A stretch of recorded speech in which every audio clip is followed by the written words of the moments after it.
We're diving deep into the experience, touching on assistants. Xiaobang and I meet again. Today, I'm mainly here to give you a first look at the image quality performance of these four devices. All four use intelligent composition, so I really hope you won't be stingy with your little hands. Give me a like or a triple follow. This greatly supports my cross-comparison of imaging. Thank you, thank you.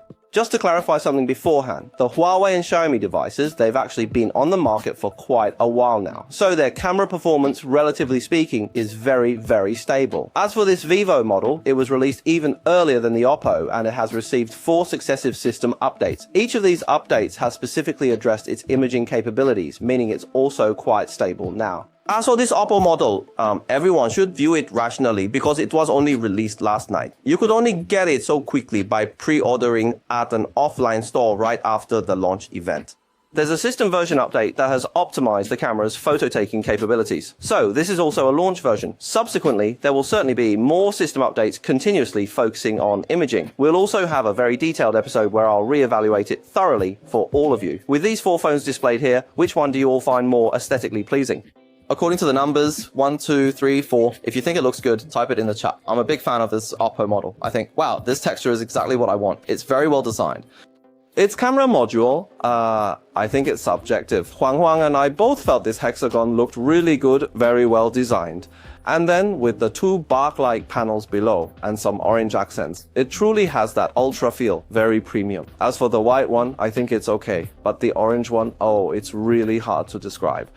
An interesting point is that the screens on OPPO and Vivo phones, whether you look at their specs, visual feel, rounded corners, black bezels, or even their overall size, are essentially identical. So you really don't need to worry about these 2 displays. They're both 2K and 144Hz with excellent visual quality. The camera lens thickness is 15.3mm and the phone's body thickness is 9.2. Vivo's camera bump is 16.7 and its body thickness is 19. Xiaomi is only 15 with a body of 9.1. Huawei is just 14.1. Well, after all, its hardware foundation is relatively poor and its body thickness is also the thinnest at 8.4. Vivo. It's 243.5. The OPPO will be slightly lighter at 238.9. My Xiaomi with the tempered glass is probably around 240 grams. Huawei comes in at 216 grams. Wow, the weight distribution feels quite substantial. As for this OPPO model's body weight, I personally feel it's actually quite impressive. It's noticeably lighter than I had imagined, quite comparable to this Xiaomi model and even a little bit better than the Vivo. Now for the OPPO Find X9 Ultra, its imaging specifications. The main upgrade for this generation is its 10x optical zoom. The 3x telephoto lens will also be retained and the overall quality has also seen a noticeable improvement. The ultra-wide lens has been upgraded to LYT 600, definitely superior to the GN5. The main camera sensor is a 101.12-inch 200-megapixel unit. It uses the same main sensor as Vivo, but Vivo's is 35mm and this one is 23mm. Okay, after all that, let's now examine the basic photo quality of these 4 phones at different focal lengths. Alright, first, let's take a look at their ultra-wide daytime performance. OPPO and Huawei's shutter speeds are a bit higher, and Vivo and Xiaomi's are even higher in comparison. In terms of clarity, Vivo and Xiaomi are quite similar and perform pretty well, but Huawei's is noticeably worse. OPPO at first glance appears very clear, but if you look closely, it's actually full of noise. Although it's sharpened, its detail retention is indeed quite good. In this shot, Vivo's detail performance is a bit better than Xiaomi's. OPPO, however, still adds a touch of sharpening to ensure its detail clarity. Huawei's details are relatively a bit weaker. For the main camera, since Vivo uses a 35mm lens, its field of view is narrower, and therefore its detail rendition is the best among the 4 phones. Xiaomi's 1-inch large sensor doesn't seem to offer much advantage in daylight, with details even worse than OPPO's. OPPO still shows a slight hint of sharpening. Huawei and Xiaomi perform quite similarly. In this scene, Vivo still has the best detail performance, while Xiaomi truly has no advantage. Huawei is even slightly better than Xiaomi, and OPPO remains in second place. Alright, let's now look at their telephoto. Vivo's overall light and shadow contrast is very strong, because that was indeed the case at the time. And in terms of details, they are all within their optical focal range, so all the details are very well presented. And in this scene, Huawei's performance is really excellent, both in light sign color reproduction and the details in dark areas. Vivo, however, appears a bit grayer overall, and its light sign colors aren't very accurate. But if you look closely, its detail performance is also quite good. Xiaomi's details follow right behind Vivo, but OPPO's overall detail is a little worse. Next, let's look at their mid-range performance, all using their preset focal lengths. Vivo appears a bit washed out overall, but the detail performance is still decent. Xiaomi performed quite well, and Huawei's detail performance was also good, but it felt a bit overprocessed. As for OPPO, the details were quite poor. In a different scene, Vivo's performance was still the best, but its light signs were still a bit overexposed. This time, OPPO's details improved significantly, closely following Vivo, while Xiaomi and Huawei. The details might appear a bit soft. When we zoom into 10 times, OPPO, with its 10 times optical zoom, certainly performs the best, but its lead isn't very significant. In a different scene, if you look closely, OPPO's details are still a bit clearer. However, at 10 times, the detail performance in this scene is pretty much the same. But for red and blue reproduction, Vivo is the most accurate, followed by OPPO, while Xiaomi and Huawei's blues are reproduced as purple. But for yellow reproduction, OPPO is the most accurate. Xiaomi leans a bit red, while Huawei and Vivo are a little too white. At 10 times zoom, you might still guess, but at 30 times, it's clearly OPPO's huge advantage. You can tell from the text, the clarity is far superior. And in this scene, OPPO's performance is also better than Vivo and Xiaomi. As for Huawei, it looks like it's been pixelated. Okay, next let's look at their night scene performance. First, the ultra-wide angle. Vivo and OPPO's warm-colored lights are rendered a bit too white. Xiaomi is the most accurate, while Huawei is a bit greenish. In terms of detail, Vivo, thanks to its large sensor, performs quite well at night, while the other three are pretty much the same. And looking at the darker areas nearby, OPPO's performance isn't much different from Vivo, but Xiaomi and Huawei are quite blurry.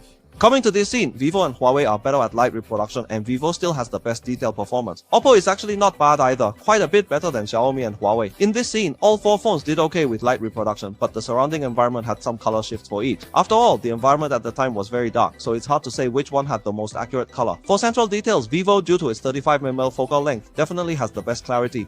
Xiaomi's large sensor doesn't really offer any advantage. In terms of detail clarity, it's not as good as OPPO. Moving to this scene, the four phones' performance is quite similar. And regarding details, Xiaomi still has no advantage, appearing less clear than OPPO. As for Vivo, it still has the focal length advantage, so it's quite ahead. However, the red brick color reproduction is a bit yellowish, and Huawei's performance is actually quite good.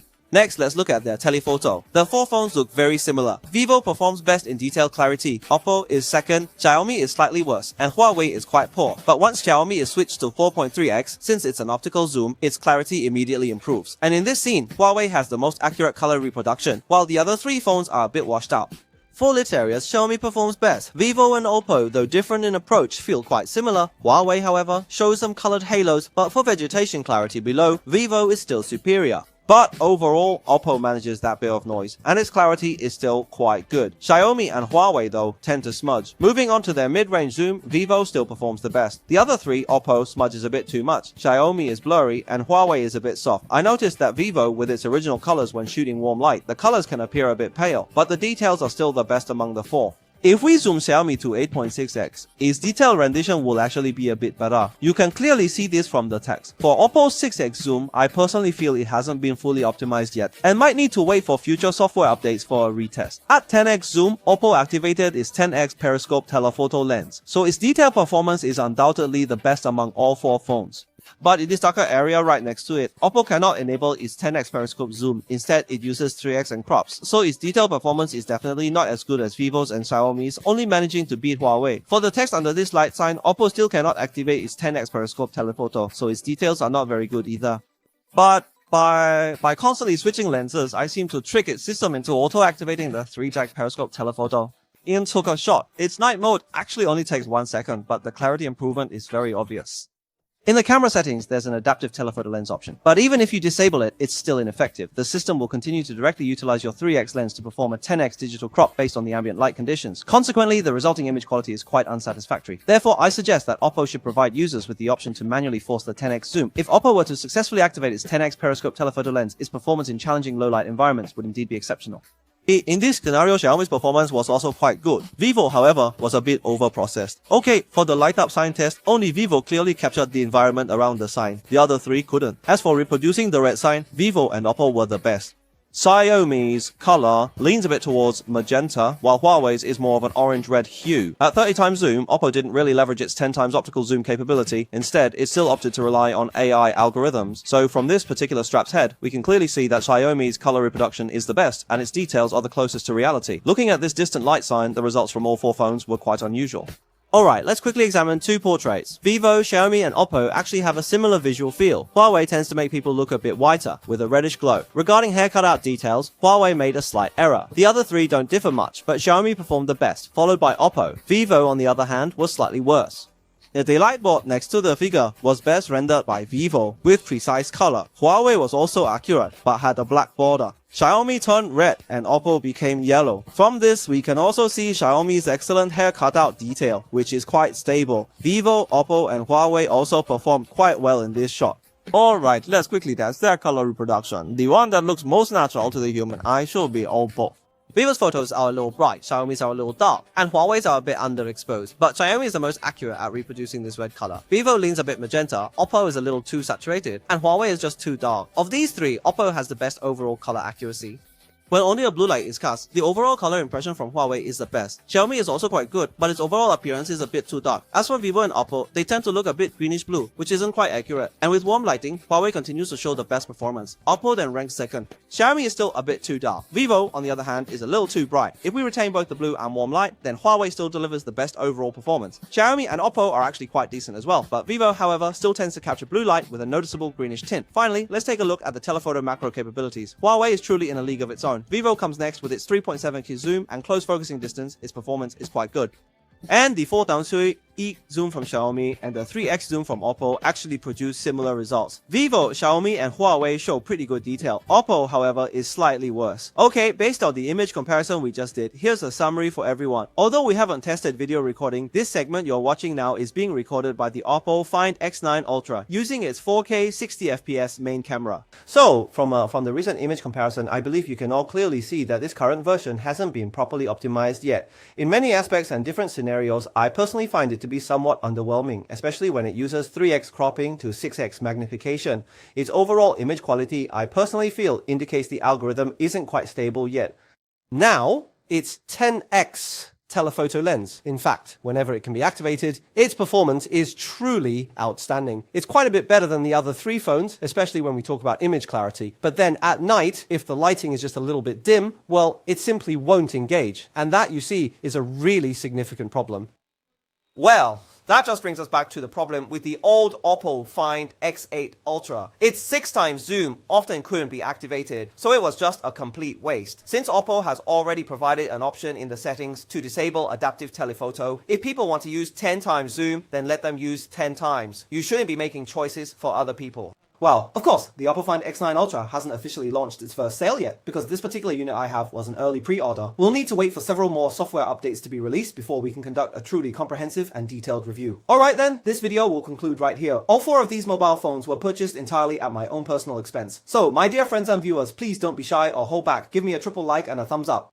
Coming up, there will be an even more detailed and comprehensive camera comparison review, which will likely cover various aspects like video recording, live streaming, photography, portraits, and selfies. So if you're interested in watching that, make sure to hit that follow button. Alright, we'll see you all in our next video. Bye bye.